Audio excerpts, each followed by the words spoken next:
not registered. You got it? Welcome back to the Convo Couch, everyone. Pasta Jardula here. Hi, I'm Fiorella. What's up, guys? Too cool for school, and Johnny Sue is on those ones and twos, fam. Fam, I just hate showy shit like that. You know me. F Funk says someone are full shit libs now. Yeah, it's happening right in front of our very own eyes. Shit liberty. Yeah, you know, the same thing that's happening to Glenn happened to us with a bunch of people that were supposedly our friends, but slowly, but surely turned on us when we started talking about elections. First, they wouldn't even believe Bernie was cheated. They said that no, the election, the people just didn't go out and vote for him because they were scared. And Biden, he has all the influence. So it was just influence. Then when we started questioning the general election, they were like, no, you guys are siding with the fascists. Then when we started questioning what happened on January 6th and we were there, and I said it was wrong to kill Ashley Babbitt. Oh, you're siding with white supremacists, blah, blah, blah. Then when we interviewed Magnus, oh my God, how dare you? He's a right-wing fascist militia, blah, blah, blah. And now the biggest one of all, the vaccine. Those things, right? The boop boop, the jab jab. The boop boop. So we can talk about that one later. But what I'm saying is these things have been happening for a while, and these people, this segment of the left, of a large contingent of what was the Bernie left, is now sort of moving into the liberal authoritarian type of mentality, where if you disagree with them, you are persona non grata, you are outcast. You're done, and it's like they can't have SWB audio capture not registered. It's like they have to cancel the person, and like that's the thing. It's like I agree with Glenn Greenwald's ideology and his takes, but even if I didn't, even if he was like, Matt Gaetz or like somebody that I really don't like, and the way that she did this, Chelsea Manning, the way she went about this, right, is really like. Really disappointing. Like if I considered someone a friend and they did this to me, I would feel really hurt, to be honest. And like it the way it was just so vague and broad that it really just created this whole like, oh my God, I can't believe you did this to me and I'm so hurt by this, where people could be like, oh my God, what did this man do? Yeah. What did this man do? Oh my God, did he hurt her? Because that's how she made it sound, right? And when you cast broad generalizations like that, which have been cast on us numerous times on multiple fronts, what happens is people make things up. They assume things. And they make up lies based on nothing. And when I was like looking like to see what he could have possibly done, I realized it was his points of view. Yeah. It was his viewpoints that I guess terrified and hurt her, right? Well, I mean, really quickly looking at this to analyze the whole situation, I think people are caught in this kind of, when you're talking about progressives in particular, they're caught in this whole kind of like situation where A, you can tell and speak the truth of what you think it is, but then B, you might be vilified for what other people think of you, right? Like, right. They're very afraid of that. It's the psychology behind this. And you see it with a lot of podcasters who will go along who will go on just to get along because they know they won't be, you won't be looked at and stuff, because it takes guts to call out the elections. It takes guts to call out the boop boop on things you think are wrong, and you could be vilified for that. But you have to stay true to who you are and what you believe. And the crazy thing about it is that when you do these things, you're actually punished by social media and the tech giants and stuff, and people accuse you of saying stuff just to get clicks. It's like, no, if we wanted to get clicks, if we wanted to go the other way around, we wouldn't be covering elections or saying the things we would. We would be monetized on YouTube and kicking back a lot easier. Right. You know what I'm saying? Because they also do make it hard, because that's the next thing. It's not just the way your friends will chastise you, like, oh my God, I can't believe you said that. Yeah. And now it's like, oh my God, I can't believe you say that, and we're going to pull your finances. We're going to demonetize you. Right. Now you got to be a regular schlep and go out there and work a 9 to 5 and do this as a hobby. When you have a chance to do this for, full time and, be a real citizen journalist, they'll take that away from you. So there's a lot of, forces that are you're facing for simply speaking your truth. And I'm just going to say your truth, not the truth, because I believe my truth is the truth, but that's why I speak it. But even just your truth of what you say.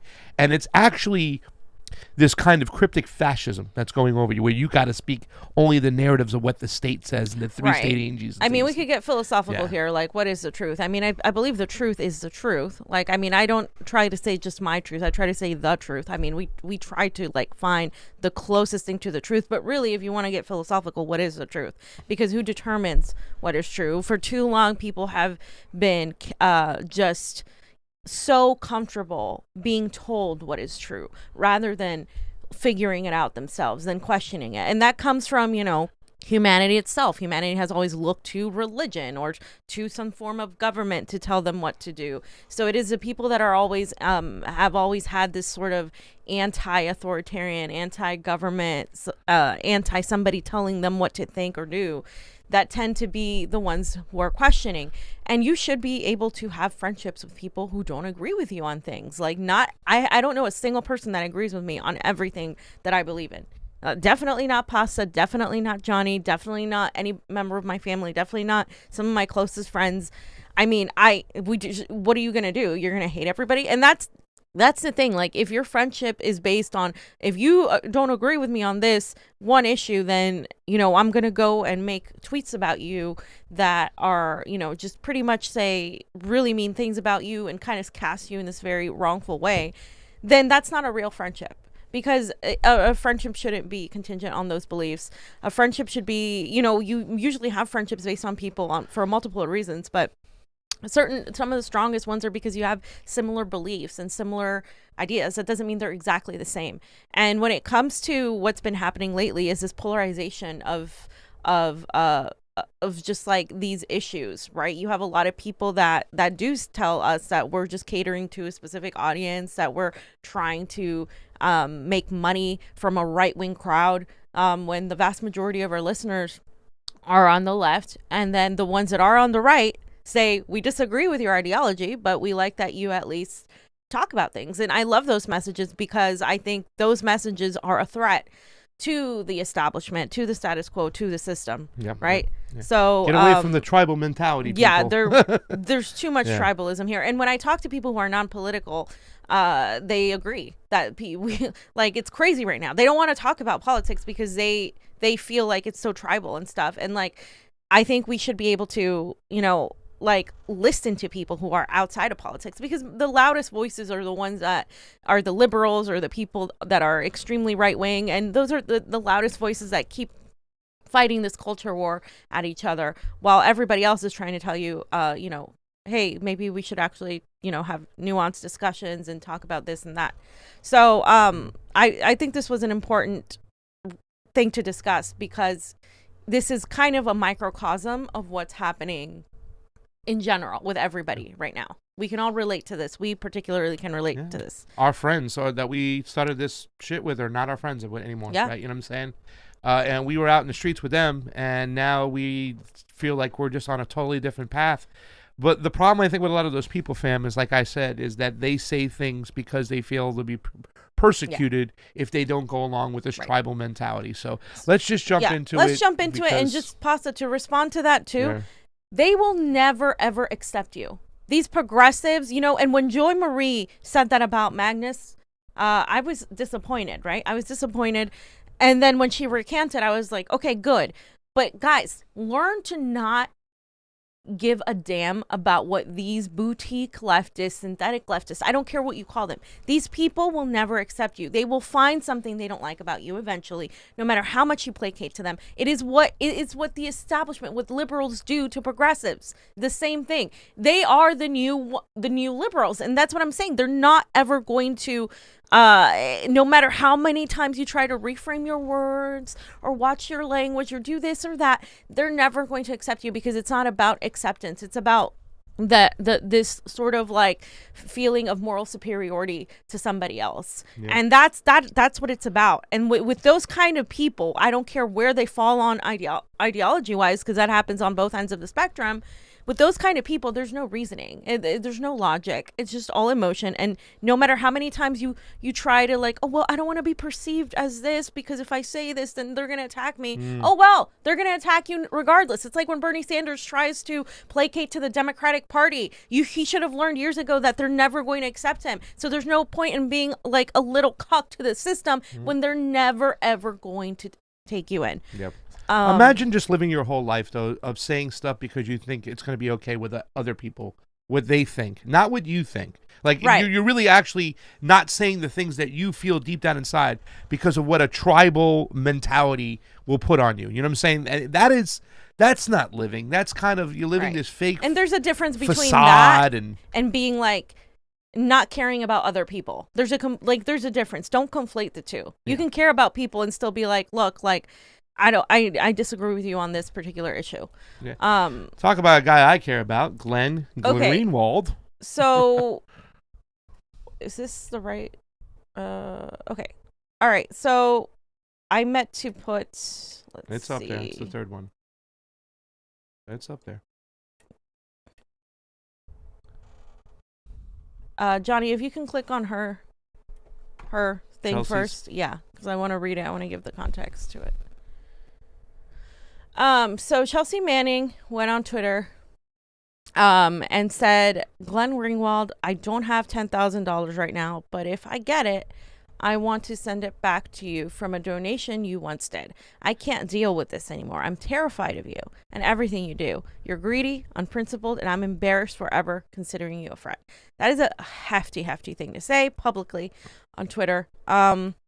She then continued, last night during the floods, I decided that I'm no longer going to be afraid of saying what's on my mind anymore or taking a stand from the people that I once considered allies, but who have chosen to bash, harass, humiliate, intimidate, and lie to get ahead. To those he has hurt, I'm sorry, I didn't say anything. I was scared, and that's my fault. So that was her statement. As you can see, it was extremely broad.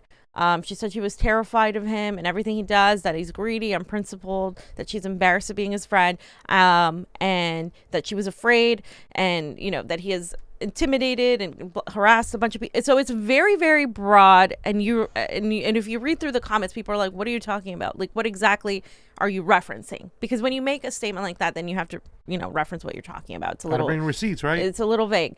So then Glenn responded in a tweet. And that's a tweet where he said, one more. He said, friendships that depend on political agreement were never friendships, just cynical transactions. When she was in prison trying to repeatedly kill herself, I was one of the only one who visited, spent hours on the phone, raising money for her. No good deed goes unpunished. Anyway, sometimes people are nice to you as long as you're of use to them and provide them things they want. They turn on you when you can't or won't any longer. As long as you know you gave and defended them with the right motives, as I did, your conscience should clean. Should be clean. Should be clean is what he went to say. Yeah. Lots of people on the left, not all, but many mistake friendships for political agreements, such that when political agreement erodes for them, the friendship does too. Friendships that don't transcend politics or require political agreement have no value. How does that feel for us? Like that, like you can say that about us, guys. Sorry. No, yeah. I mean, it's exactly Jesus. like it's, I mean, 100% agree with that. So many people, like I said, started people that I wouldn't believe. I mean, that we went to their fundraisers. We did so many things together. It's really, I mean, it's kind of crazy. This phenomenon is happening like all over, right? With a bunch of people. Let's continue. But while Julian Assange is rotting in prison, Chelsea Manning recently smeared him when he couldn't defend himself, announcing that if she had to do it over again, she would not have leaked to WikiLeaks. Yeah, and saying she would have leaked it to Ken Klippenstein, who is a Fed who literally doxes people publicly on Twitter, and who is like a disgusting human being. Maligning someone unjustly rotting in prison is not an attribute I value. And then he quoted what Aaron Mate said, and then You can skip that one. anyway, as I've long said, this is what left liberal spaces have become. They all turn on each other, denounce each other, repudiate one another.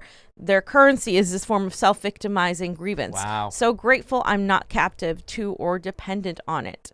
And so let's read the article because he pretty much puts this tweet. Yeah, but I have the whole exchanges. So that's what I want to go to. So sorry, that's me. Okay, so he has a list of all the communications between himself and Chelsea Manning since 2016, right? He's responding. He talks about how he was there for her, etc., and how he fundraised money for her, gave $10,000. Which he didn't publicize that too as well. He just did it quietly, you know what I'm saying? So once she was out of prison, he said our only communication was via Twitter DM. It was largely friendly, though after a couple years, she began complaining about my politics and specifically about my going on Fox News. I have not uttered a word to her since 2008, almost 3 years ago. That is why I was rather shocked when out of nowhere she took to Twitter earlier today with a deeply personal and vicious attack claiming she was terrified of me and everything I do and apologizing to those I have hurt, adding, I'm sorry I didn't say anything. I was scared and that's my fault. He said, given how vague her denunciation was and how utterly, if you just scroll, it's four paragraphs down. Given how vague in her denunciation was and how utterly bereft her accusations were of specifics, her tweets left hanging the innuendo that I had done something horrible to her personally or had threatened her in some way. Why else would she be terrified of me? Her outburst was predictably seized upon by the standard horde of embittered liberal corporate journalists with whom I'm proudly at war and went mega viral. That led to my name trending all day on Twitter in at least 2 countries, along with this tabloid headline from the Daily Beast. Chelsea Manning says she's terrified of former pal Glenn Greenwald. So there you go. The only thing worse than false accusations are accusations that are deliberately so vague and lacking in specifics that they leave to the imagination what the person is alleged to have done. That makes it impossible to defend oneself while ensuring maximum reputational damage to those who want to believe the worst. Amen. Exactly, 100%. Amen. I mean, when they say things like you're an anti-vaxxer, you're a right-winger, it's so broad. And then I've seen it. I've seen some of the comments, and then they're like, oh, somebody's like, can you provide proof of how she's a right-winger? Well, she said blah blah blah, and it's like, yeah, but that's not proof, that's just like your opinion. Or they'll be like, oh, the Convo Couch takes right-wing money, or something like that, and somebody's like, can you provide proof of that? And they're like, no, well, she just says right-wing stuff, so some of her audience must be right-wing. Just like, it's not even valid. They just like put that accusation out there, and some people are like, oh, really? Wow, I didn't know she was a right-winger. Just take the information, the lies, right, that somebody puts out, and they run with it. Yep. And that's what happens, and that's what's been happening to a lot of people who happen to be the people telling the truth. Yeah, and I'm glad you're bringing this up too, because this is not about like talking TMZ about a beef between Glenn and a beef between Chelsea. This speaks to a larger issue. This is talking about the analogy of what's going on and how people are demonized out there for speaking the truth. Right. You've been saying this for a while. New information has come to light, right? That's the Big Lebowski. But as we get new information, then our opinions might sway and we might go into a different spot. Not become just and stay tribal on the left and just repeat their narrative, because once we do that, we're screwed. We'll never get to the bottom of anything. We'll be just yelling across the way. And this article just explains it right to the T. This whole kind of like just blanket statement. And we have it all the time. Oh, the Convo Couch takes right-wing money, right? Like, okay. And what do they do, right? They're going to show somebody who gives some money that's a Republican or something. I mean, they'll do these little stupid things. They did that to Tulsi, right? They're like, she's like, dude, I don't know who's giving me donations. I know they're within the law and they're American citizens. But that's the way the left or the establishment, the right does it too. The way they demonize people on either side. Yeah. Okay, so... All right, so he's publishing the DMs, right, since 2016, and we can start looking at them right here. If you scroll down, Johnny, look at her thing. Yeah, and so if we look at her profile, her current profile, right, she says fully vaccinated, national security expert, blah blah. Tweets are my own, she, they, all of that. Okay, so she says, okay, hi Glenn, and we're not going to read all of this, but this is like some of her messages from 2016. And she's like asking him, to retweet things and just a bunch of like, consider retweeting this and blah, blah, blah. Her clemency statement. You can see like it's just like very friendly from her. Thank you so much for supporting me, etc. Okay, and then he says, your interviews and appearances have been so inspiring. I hope you're doing as well as it seems. So thrilled that you are experiencing freedom and the full possibility of your life. XO. Hi, Chelsea. I'm hosting Jeremy Scahill's podcast show for him this week. This was when he was part of The Intercept. Any chance we could talk to you on it for about 15 minutes? Glenn. And then 2017 and then 2018. Glenn, this Tucker Carlson thing is really, really, really off mark. Tucker Carlson is basically organizing as a nutsball demagogue, something I've been called. You're losing a lot of friends here. Whose side are you on? Whose side are you on? How many times have I heard that? Whose side are you on? Exactly. Like, side of the truth? Ashley Babbitt shouldn't have been shot. Whose side are you on? You're protecting white supremacists because I think a person shouldn't have been shot to death. I thought we were all, anti-cop. I thought we were anti, police, like shooting people at for no reason when they could have arrested them. I'm being consistent here. It is you who are being inconsistent. Right. Did you have something to say? Anti-state sanctioned violence. Yeah. That's really what we should call it. Anti-state sanctioned violence. Yeah. Really, because that includes all forms of policing, including the military, because that's their bigger boss. Yeah. And it's kind of crazy how she is, even in 2018 and he could have published this earlier and made her look bad, because to me, you know what I mean? Like that's like, whose side are you on? Like, what are you going on? Tucker Carlson is like somehow bad. I can count to you the amount of liberals that have gone on Tucker Carlson and nobody talks about them. Even Cornel West going on there. Like, stop. Like, we've said it many times, going on Tucker Carlson and talking about anti-imperialism and Julian Assange is a good thing. His audience is one of the largest audiences that the only reason Fox is still even relevant. And really, like, that is a good exposure to get people on the right to understand some of these perspectives from an anti-war, establishment, anti-censorship left that exists. It's a small one, but it exists. And so, And so then his response, of course, is, if you think I argued that the effort to pressure his advertisers was wrong, you've either been seriously misled, are yourself being dishonest, or have difficulty reading simple tweets. Either way, it's extremely disappointing that after studiously ignoring all of my messages for almost 2 full years, and he was referencing actual phone messages, you finally decided to speak to me in this aggressive tone that relies on an utter distortion of everything I think and said. Finally, I don't want friends whose friendship is dependent on my agreement with their every view. Hope you're well. And this was December of 2018. And she said, here it is. I'm terrified and I'm fighting this on several fronts. Sorry if I'm aggressive, but it's driven by the fact that I'm more scared now than when I saw you last. I read what you wrote and it scares me because I don't know who's on that side anymore. It's fear.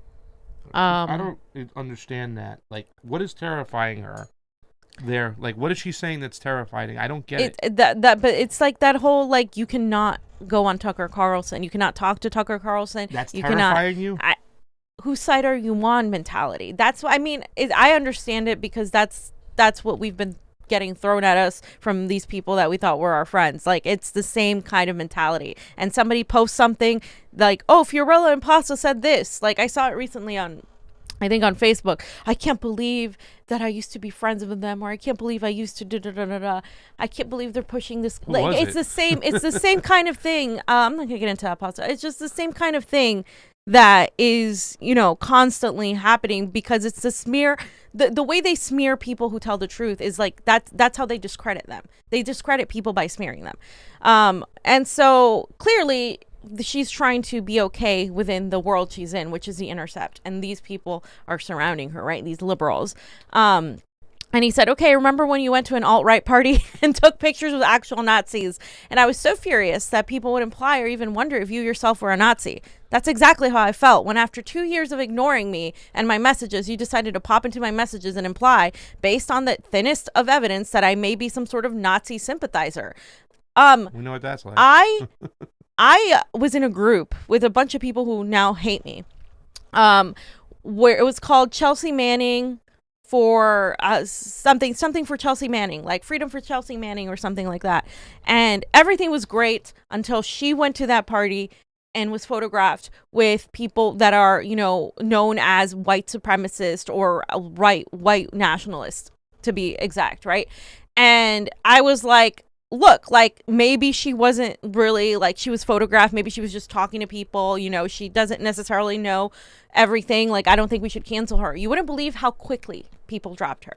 Quickly. They were like, I can't believe this. She's like being an undercover Nazi sympathizer. She's doing this. She's just, you know, placating to the right. It's gross. It's disgusting. I can't believe it. Blah, blah, blah. Like, they all canceled her. And I was like one of the few people that was like, no, this is wrong. Yeah. So for me, it's insulting that now she's coming back with the same trope that they used on her. It's really just mind-blowing to me, because I was one of the few people defending her at that time, and now I'm like, holy shit, now you're using the same exact trope. You're a Nazi sympathizer because of XYZ. We haven't even gotten to the rest of the text. I remember when that happened too as well, and we were talking about that whole situation when she said she was going to figure out who they were, to talk to them, to see if she can talk sense to them. And we've said this before, the worst thing you can do is outcast a racist or a Nazi, let them only speak to other racists and Nazis. And they grow. Because then it grows. Yeah. You want to go and kind of retort if you're comfortable or push back with that, again. right? If you are, you know what I'm saying? If you know somebody, and listen, you know, there are people I've grown up with today. They're lost mentally. You know, they are just so angry and racist, whatnot. And when I still see them in Florida and stuff, I try to talk to them, and I try to figure out what's in their mind and try to persuade them differently that being racist, you know, and blaming the immigrant for everything, you know, is just not. It's not kosher. It's not right. And so, I mean, I think she was doing something of the same effect. And I was like, yeah, I mean, I'm not going to push her off as a Nazi for going and trying to persuade people differently, or to just try to open up their mind. Because we understand, I mean, when you start looking at how people come to these groups, they're poor, uneducated, the majority of them, and they got nowhere to go. So if you show them another way, maybe they'll go another way. Yeah. You know, and they'll leave those hate groups. I mean, just like Daryl Davis does. Gets their Klan outfit. So, yeah. So here, you know, she says, sure, not because of a photo or an association, but because of what you're writing and who you're defending. So now, you know, being very, like, honest about what's really going on is defending fascism. That's what we're turning into. And this was 2018. I'm actively trying to deplatform these folks. This is the part where he could have put 3 years ago, almost, exposed her. I'm actively trying to deplatform these folks. The right capitalized on an optics error, but everyone knows my position on the alt-right, and Tucker Carlson is that they need to be deplatformed.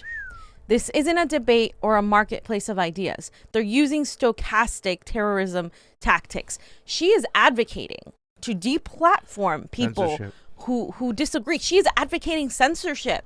Somebody that has been hailed as, you know, and is still, regardless of all of this, still leaked documents, right?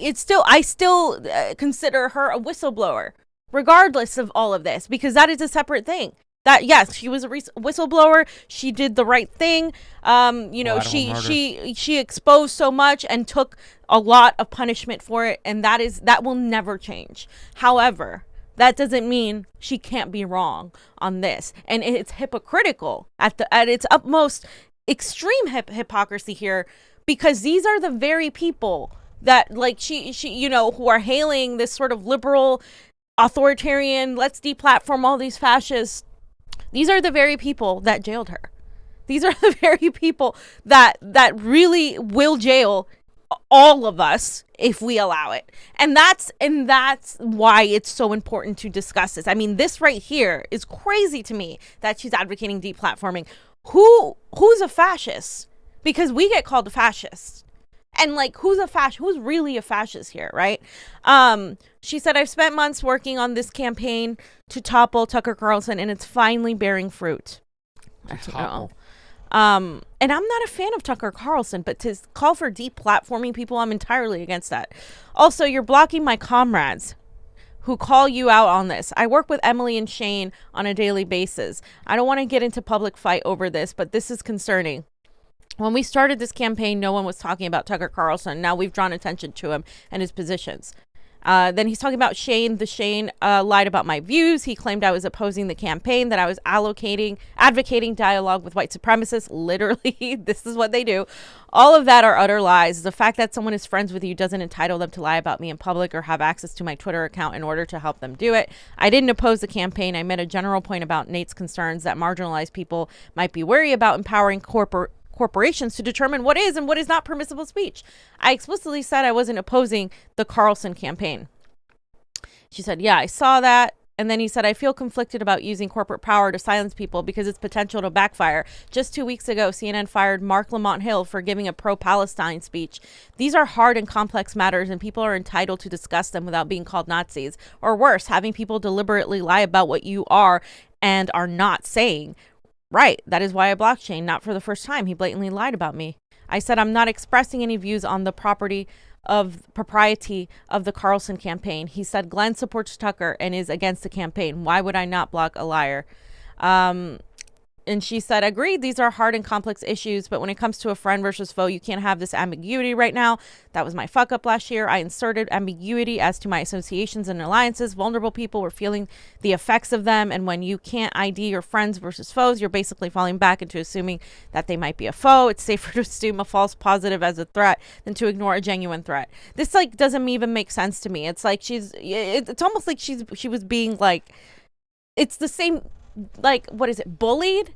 You know how like, oh, you can't interview Magnus because if you interview Magnus, and that means you're supporting white supremacist sympathizers. So I can't believe you're doing this. I, as a marginalized person, feel threatened that you are interviewing somebody that wants me dead. Like people have said that to us, like something similar along those lines, right? Like it's that sort of. So she's like. That I guess that's what she's alluding to. Like people around me are upset. It's like it's that whole thing we just discussed. These people are never going to accept you ever. So don't pay attention to them. But she is paying attention to them, right? And she said things are highly academic right now. They're real and scary, and taking absolute positions runs the risk of getting you dragged. Getting dragged, and it's increasingly no longer an online space. Okay, she said things are not academic right now, is what she meant. Mm-hmm. So this happened with Colbert recently. For instance, when he defended Tucker Carlson, he adjusted a bit in his tone and messaging, went back to doing his usual thing. That's wrong. You should be able to tell the truth when something is right or wrong. You shouldn't have to adjust your messaging to appease a tribal mentality. Mm-hmm. That's just not how it should be. Yep. And then she goes on, depending on corporate advertisers is problematic, and it's not even effective since they're not losing any revenue or viewers. But the narrative that gets generated is an end in itself. That whole means an end thing. It's war, Glenn. War isn't the space for academic discussions in public. So it's like this tribal war now between the left and right, and you can't have a normal logical discussion is basically what she's saying. I which know, is it's crazy just ridiculous, to me. just beyond these text messages are extremely revealing, or these messages. It's really disappointing to me to see this, because I've been a huge supporter of Chelsea Manning. Absolutely. And he said, okay, well, that sounds like George Bush's "you're with us" or you're with the terrorists framework. Yeah. Yep. In fact, it's pretty much verbatim copying what he said. And just as I refuse to be bullied into renouncing my own views for being accused of being on the side of terrorists, I'm not going to be bullied into renouncing my right to think about the complexities of these issues, because people will otherwise lie about my views and accuse me of being a Nazi sympathizer. I'm sorry if unconditional, uncritical, and unquestioning support for your opinion is preconditioned to being considered a good person, but I'm not willing to comply with it. And she said, it's not preconditioned. And yeah, with this us or against this thing is a shitty thing. It exists regardless of if the rhetoric is used, is all I'm saying. And that's why I don't say things like that without a nasty gulp. It's too fucking gray for the black and white. Either way, Tucker Carlson and the rest of the machine is going to end by any methodical and systematic means necessary. Okay, well, I'm glad you found a cause you feel so strongly about. I'd appreciate in the future if you not imply that I'm on the side of Nazis, and that you not demand that I honor your friends who publicly lie about me the way Shane did. I don't know who Emily is. Hope you're well otherwise. And then, she said some more about those people. And then she said this: your personal friends and enemies differ from your political friends and enemies. And the distinction really isn't clear until things get heated. And he said, okay, to be clear, I agree with Tucker on some things and find much of what he does toxic and harmful, which is pretty much how I see most cable news hosts. I think there are worse people on the air with big audiences, including Hannity. I confronted Tucker about those problems when I interviewed him. But I have an extremely long record of writing articles, books, giving speeches, doing interviews, and I don't think I've been unclear or ambiguous about my political views. And then she said, maybe we should talk more often. He said, I'd be happy to, Chelsea. You ignored me for 2 years while you talked to everyone else. And honestly, that was a bit confusing and even hurtful. But I'm happy to talk to you anytime. And she said, I've been behind the scenes a lot lately. I haven't kept up with everyone evenly. I did that because of the Reality Winner case. He said, you never responded to a single message of mine since you were released from prison. You were ignoring my messages long before Reality Winner. That's over now. They're all recorded here.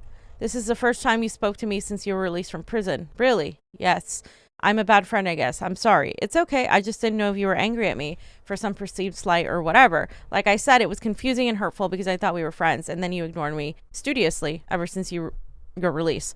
Not angry. I mean, last night, yeah, I was a bit angry, but that passed overnight. I'm just shitty and don't keep track. I use Signal mostly. I think Lisa gave me her number last year, but I don't have it anymore. So then he gives her number. And then she says, yeah, I'm sorry, it's kind of fucked up that I only reached out when it involved something I was doing and getting mad about it. I appreciate that. We can move beyond this now. I look forward to talking again, December 2018. And then he sent her something about this guy, this person blocking him, this woman. And then they were discussing that. Okay. So then nothing. Now we're looking at January 3rd, 2021.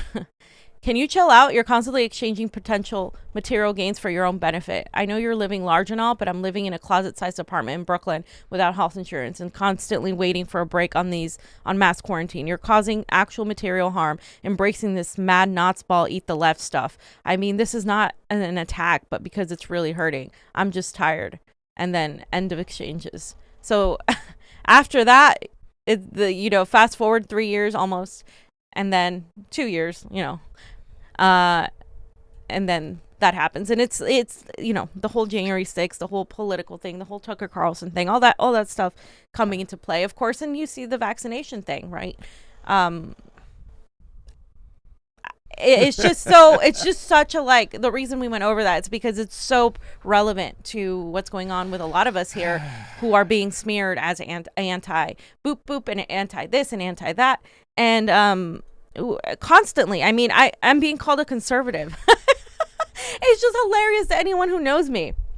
And not that, being called a conservative should be like an insult, but it's when they call you a Nazi, or when especially calling people of color a Nazi. What the hell's wrong with you? Especially with all these white people doing it. I'm telling you, that's one of the most racist things you can do, just because they don't agree with your political views. It's disgusting. It's really, I didn't think this would happen with Chelsea, and we started slowly seeing this stuff little by little. Yeah. The tribal mentality, and it sucks. It really does suck. Yeah. It really does suck, but it is what it is. And I'm thankful that Glenn personally is always consistent on his views, and he won't back down or say anything just because one side deems that wrong. You know what I'm saying? Or he won't. You know what I'm saying? He won't back down from his true beliefs, and that's important right now. You have to do that. That's how you build a bond with journalists, is because you can count on them to speak the truth, not count on say what's popular, right. And what the other side wants you to say, right? So I mean, and I disagree with Glenn on some things, and that's cool, but I still think he's consistent on his views. And I think, and I look at consistency more than I look at what I agree or disagree on, and I think that's important. Free speech too. I think that's where he's really consistent across the board. Where he'll have the guts to go on there, and even though he'll talk about certain right wingers or whatever that are getting the platform, and they shouldn't, because he said it will come back and bite us in the ass. That on the left being on the left, and it does. You know what I'm saying? You can't let that slippery slope of censorship kind of leak in to the conversation, because then if you start playing tribal mentality, everybody will be shut down. Any dissenting voice will be shut down. So be careful what you wish for is what I say when you pick a side when it comes to censorship, because you can't, in fact, you should be more willing and understanding to let the person who you totally disagree say something. You might not like what he has to say, but you should stand by the right for him to say it. And as long as you're not, pushing towards violence. I'm sorry. Well, no, and if they say that, right, and if they say something you disagree with, you can combat it back with words, with a powerful speech and a powerful exposure of why you disagree with what they're saying, so people can understand why, the arguments as to why. If you shut that person's voice out, it only makes it stronger, and it makes that movement grow, and they become the victims. And then you can't even speak out against those things. That's by design, because the people in power want the suppression of all voices, but the way to do that is to get one side to cheer for the suppression of the other side. That way, eventually everybody's voice can be suppressed, and that's what we're seeing happening now with the domestic violent extremist labels, with being unable to talk about the jab on YouTube, without being able to talk about elections, without being able to question or have any dissent. Dissent is the most powerful thing we can have, and we can't build anything when we have people who call themselves leftists or communists or this, who are demanding mandates, who are demanding to separate the jab from the unjabbed. Like this is the kind of mentality we're driving towards, and that's a very fascistic mentality. And I use your words, not cancel culture. And I just wanted to post this tweet as well. Killer Cam. He said, imagine if a picture of Glenn Greenwald existed being friendly with the founder of the Proud Boys. And there she is. I mean, I defended her. I mean, I can't believe this. I defended her when she did this. And now, she's turning this around on somebody that considered her a friend. It's really sad. And it's again, it just speaks to the greater problem, right? It's not just a feud between friends. It speaks to the greater issues that all of us who have had the balls, the cojones, the ovaries to speak out on COVID, to speak out on elections, to talk about things from an independent-minded, non-biased perspective, even if it meant disagreeing with our friends, even if it meant getting bashed on. The people doing that are experiencing the same level of backlash and smear and vitriol from the liberal contingent, of course. And you will see all the Owen Higgins and all the Walker Bragmans and all these shit libs, the Ryan Grimms of the world, pounding and agreeing with this, because this is their bread and butter. Without this, an actual establishment propping them up, because they're the establishment light, they don't have a job. So it is in their most, it's their best interest to actually continue pushing this tribalistic mentality. This divide. That's really what it is about. And Glenn was there for her. When she was in jail, is what he said. He was absolutely on the phone there. Yeah. So it's crazy, fams, that we're seeing this happen. Yeah. Honestly. Yeah. Now you could take those messages and put them with us and a bunch of people we know.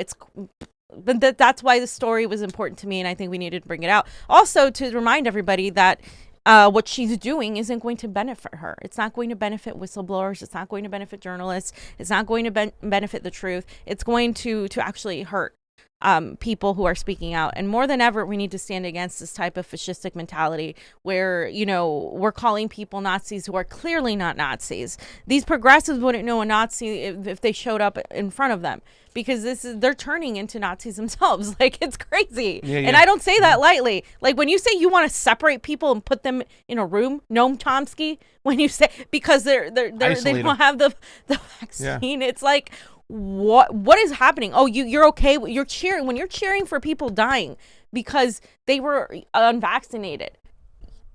There's something wrong. That's not okay. When you're cheering for the death of Ashley Babbitt because she's a Trump supporter, where's your humanity? Where's your progressivism? Where's your anti-fascism, your anti-racism, your empathy? It's out the window because you don't agree with somebody. No, it should be that's there regardless. Okay, it's not like this person committed murder and did anything vile other than support Donald Trump, somebody I don't like. Oh well, Yeah. I don't like Biden either. What are you are you hating all the people that supported Biden? No, because you think Biden is better. And that's what it comes down to. These people think their team is better than the other. Yeah, when it's so the same fucking team. Yeah, I had that meme up. I said, "Can you believe it? Can you even comprehend the fact that supporting or going with the thought process of big pharma, big government, the CIA, and, psychos, megalomaniacs, you're supporting their rhetoric, and you think you're more virtuous than those who oppose it? Think about it." Johnny, anything else on that subject? All right, so let's get to some Super Rays. That's a great section, fam, because I think it is that we have to talk about the tactic that is being used, because that is a tactic that's implemented. That's a tactic that's implemented for the divide and conquer, and it's very important that we look at that head on. You know what I'm saying? I've always said, I'd rather listen to our citizens and try to make waves with them rather than listen to the rhetoric of those up above who are trying to act all virtuous. Where's your love for the people? Yeah. Love for the people. Why don't you march for the people? Why don't you fight for the people? Why don't you die for the people? That's Johnny Hampton. Johnny Hampton. Trey writes here, he says, "I will watch later. Sending love to Jonny Tsunami, Jolly P," that's me, and the phenomenal Fee. I love it. He called you phenomenal. I love the alliteration. Trey Wright, we love you, brother. Roar Media's here. True friends are those who will stand by you, question you, and comfort you when life is uncomfortable. We are here for our sister Fee, brother P, and brother Johnny. That's from Roar Media. We love you, Oz, Shanda, Amber, love you all. Had an amazing show with Shanda last night. Saw that. Check it out. Great show. People really liked it. It was awesome. I had a great time talking about it too as well, and it kind of will play into what's going on today. Anna Maris, thank you so much. You do the best job of exposing the bullshit and bridging the gap above political persuasion. Much love, fam. Thank you, fam. Here's a cool dude who's been following us for a while. Benny Massimo. Hope you're doing well, Benny. Fam, they use the equivocation to deceive people when you give facts which totally discredit the establishment. Message, fuck them. Yeah, Benny. Really? I'm at that point now. I know. Cam Schwarry, Kate, I'm waiting for someone to reveal the 3-lettered state agencies, YouTubers. Hashtag boomer deprogramming. Arem, thank you so much for the Super Ray contribution. The devil can cite scripture for his purpose. An evil soul providing a holy witness is like a villain with a smiling cheek. A godly apple rot in that heart. Oh, what a godly outside falsehood. Ha. William Shakespeare, The Merchant of Venice. Benny Massimo again. Bringing poetry. Thank you so much. Speak the truth without fear. People trying to criticize you should be irrelevant. If you're pointing out truths for the public good, universal health care, anti-imperialistic, economic justice, you only need to stick to the obvious logic of each point. Yeah. Thank you, Benny Massimo and Embold Fate. Due to recent events, I may not be supporting you guys as much. Also, I will work with anyone, but these shitlibs drain souls. Rogan's supposed to lie about what he took to make them feel better. They pretend to be your body, your choice with this Texas bill, but they're really not. The hypocrisy is just annoying. I'll work with anybody but liberals are the biggest backstabbers of the bunch. Have a good one. Thank you, Emblem Fate. I hope your situation gets better. Yeah, no shit. I'm sorry you're going through something. That sucks. Yeah. No, I mean, we understand. As long as you guys watch and get the information, we know times are tough for people. By the way, 529 watching on YouTube. Holy shite. Good. I didn't even know that, guys. We used to get those numbers when we weren't freaking demonetized, and we're still demonetized, by the way. They're never going to. YouTube is like the equivalent of the progressive movement. No matter what you do, no matter how much you bend over, they're never going to accept those who actually tell the truth.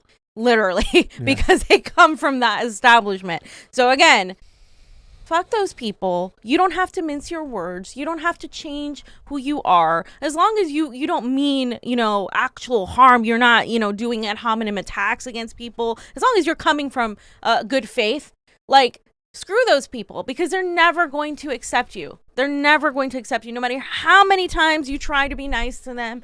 Bend over backwards, because they need the establishment. They need the system to remain. They don't want a revolution. Yeah. End of story. And I see people just put shit up just because they think their friends would like them more. You know what I'm saying? I see that all the time. Or not say shit because their friends. Or not say shit because their friends will fucking give them stuff. The jab situation is that. Like, we can't talk about this. And you know, and Max kind of alluded to that. He said, you know, so many people just don't want to go through the backlash because you get a ton of backlash. And now, you know, I mean, it's brave. I mean, I commend people who are doing that because it's brave, and we did it. You know, Johnny's even talking about Newsom and that election. I mean, just even talking about that, guys. Like, it's crazy what's happening with that election, and just saying this, the slightest thing is like, you support the right wingers when you have people like PSL, Gloria LaRiva. I mean, come on, we supported this candidate, and then all of a sudden, like, these people are protecting an establishment, neoliberal, fascist guy who's going to, as soon as he gets in, push these mandates through. And continue fracking. Words. And continue fracking. Yeah, continue all the fucking delaying federal funds to the people here in California. And continue to not give you Medicare for all, even though it's part of the platform and whatnot. But like we said, they're fighting for incremental losses at this point, not even incremental gains. Yeah. Oh, well, you know, it might be bad, but how bad will it be if the Republican gets in there? So let me get this straight. Gavin Newsom's not going to give you anything, but you're going to vote for him because he won't be as bad as Larry Elder, Caitlyn Jenner, or that kid Kevin Kiley, or Kevin Pathrath, or any of these guys. I don't give a shit if you write in, yes, I support the recall, and then write in a ham sandwich. Johnny's Dolphin. I don't give a shit, but the fact is, you have to make a stand. You have to show these politicians the power of no. No, you will not just blindly get my vote anymore. If you don't give us something, the people that is, then you don't get our vote. Plain and simple. But that's where we're at right now, the fear tactics. And to hear people try to talk about this like in a kind of like pseudo freaking I know. I saw Mike Preisner smart way. Like, say, get the fuck like, out of here. It's really powerful to see like communist and like, you know, anti-imperialists here standing against this fascist recall of a right-wing takeover. Like, it's like you're using the same liberal jargon. What it makes you different now from a liberal at this point? And you know what? Team sports. It's team sports mentality. And like, dude, I respect that he was outspoken about the war in Afghanistan. I respect Abby Martin's work when it comes to the Palestinian genocide. That can exist, and I can also be like, you're absolutely wrong when it comes to your analysis of like how to deal with this, because you're playing right into the establishment game. You're literally doing vote blue no matter who again. And a lot of times they feel this way because they're afraid if they go and do the other thing and say, no, I'm not going to play this game anymore, they're going to be chastised. They're going to be put down. They're going to be flogged. Right. You know, electronically flogged on the internet, and they're afraid about that. Oh my God, what will people think? Who gives a shit what people think? The people that will matriculate you that really count are the people who like you for your honesty and what you are going to say and have the courage to speak the truth. They don't give a shit if they get demonetized on YouTube. They say what's fucking right. Let's 100%. Just acknowledge some people really quick, briefly on YouTube, because we have so many people there, guys. Thank you so much. Abolish Politicians, Keith Ward, Susie, Super Seamster Sewing Show. That's so awesome, too. So is a Convo Couch pillow like that with a Convo Couch, all different rainbows and colors. I'd like to see that. Bader Meinhof, Sharon of London, who else is here? Dr. Orient, Aaron Cole, all these cool-ass people. Deep, Moody Purple Blues, thank you so much. Bride Biscuit. I love these names. Christopher Dobby, how you doing, Christopher? That's a great name. Get on over to Rokfin. Larry Fine. What's up, Larry? Good to see you. Larry. And a couple more names. C. Reed. I love that name. Aaron Cole. I probably said your name twice, so you got lucky. Dr. Martin, Dave Martin, D. Martin.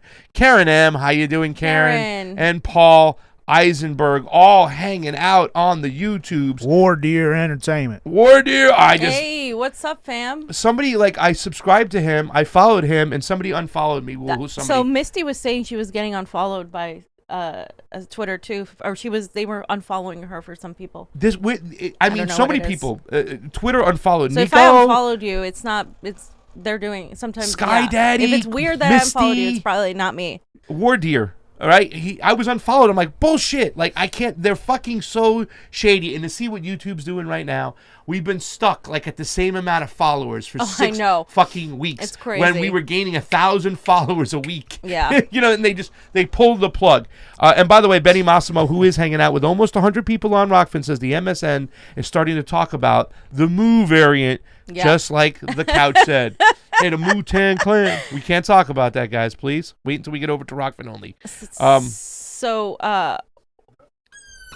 Oh my God, Leah! So guys, I know there's a lot of you on YouTube, but try to come for this section. We have a doctor who actually tried a particular medication with his patients, like physically in real time, tried and got results, and is talking about them. This is another doctor, Dr. Zelenko, and it's his protocol of what he used to try to save people's lives. I'm talking about a serious thing here, and you're over here being a child with the llama. Because it's Leo and the llama. It's Pedro. It's Pedro the llama, and as COINTELPRO people, the llama is assigned to our people out there to get into action. We got accused of being COINTELPRO by some nut, and the llama is some significant. What are they looking at? Where are their eyes? So they're being told what to say. Yeah, we're looking at the fucking computer in the super. We're like reading super chats, and they're like, "Where's their eyes at? Where's their eyes going?" Guys, thank you so much for following this next section right over here, fam. A show wouldn't be a show unless we were talking about Ayo Sizzle. No, we're not talking about that anymore. Oh, that's right. I'm sorry. It's out. It's completely gone. Yeah. My bad. So let me take this out so we don't make a. We're talking about COVID. That's why I was talking about COVID. Okay, guys, everybody get on over to Rokfin now. I'm so sorry. I thought we were just talking out a small part of it. We're taking out the whole section. I just took it out so that we don't make a thumbnail. Guys, get over to Rokfin. There's 107 people watching. What Fee just said is really what we're going to talk about, and I don't want to talk about it right now until we get over there. I just think it's fire, this particular subject we're talking about today. So, yeah. I mean, we're not bringing you, he said, she said. This is a doctor who's done trials, and he's talking about his behind-the-scenes interaction with the Trump administration as well, how the line of communication went up until a certain point. And it's important you hear this because I think this is this is just more and more proof. A lot of these studies are getting, or a lot of these doctors are getting censored, suppressed, dismissed, etc. I'm extremely suspect of people who say, oh, this thing isn't valid because according to whom? Like, I got to see the data. I got to see why you're saying this is invalid. Now, I know it's tough to do this sort of thing, but we're doing it, and so are other people. So check out other people on Rokfin that are covering this kind of thing, because I stand firmly against mandates and against passports. That is very fascistic. And if we uncover more truth about possibly helping or taking medications that will help prevent getting this disease, then we can do better. We can save people's lives. Be careful, guys. Get over to Rokfin. I mean, listen, it's crazy that we have to do this. This is friggin' insane. We just want you to get the information, this, right? And we want to get this information out there. But it's crazy that we got to watch our P's and Q's because we're political journalists, commentators, or whatever you want to call us. They've actually deplatformed doctors for this shit. So get on over to the Rokfin. Johnny put the pin up right there. Head on over to the Rokfin right now. We're going to leave YouTube. And the Fed, Brian Kennedy, get over there. Honest Opinion, get over there. Femi Paradox, Atres. William Wallace. That's a cool name. Brian Kennedy. William Wallace. Ramsey. Get on over and see Ramses. Is the best. Ramses' eyes is the best. Bader Meinhof. Ramses' hair is the best. And the Convo Couch information is the best. Jose, get over there. Get on over there, guys. We're going off this right now so we can start talking about this. Link is in the bio. That's it, Bubba. Over here on the top comment. We got 144. We got to 220 last time. Come on, Let's get to 250, guys. Come on, help us out.